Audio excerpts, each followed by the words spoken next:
ડોળી labour union ગ્રામ્ય city Palitana એના પ્રતિનિધિ પ્રમુખ શ્રી નાનુભાઈ હિરજીભાઈ મકવાણા।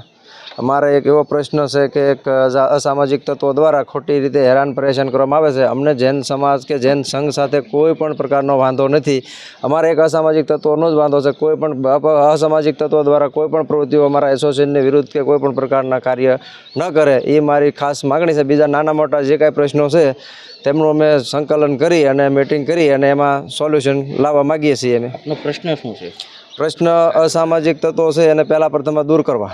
શું કારણ એમ શું કામ? કે ડોળી કામદારોને હેરાન પરેશાન કરવામાં આવે છે અને ખોટી રીતે 2 વર્ષથી આ તકલીફો અમારે ઊભી છે। તો તેની માટે ડોળી કામદારો દ્વારા હડતાળ રાખવામાં આવી છે અને જ્યાં સુધી જો નિરાકરણ નહીં આવે ત્યાં સુધી આંદોલન યથાવત રહેશે।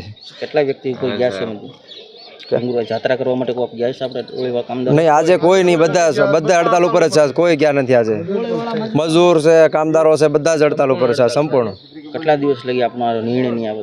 જ્યાં સુધી નિર્ણય નહીં આવે ત્યાં સુધી યથાવત રાખવામાં આવશે।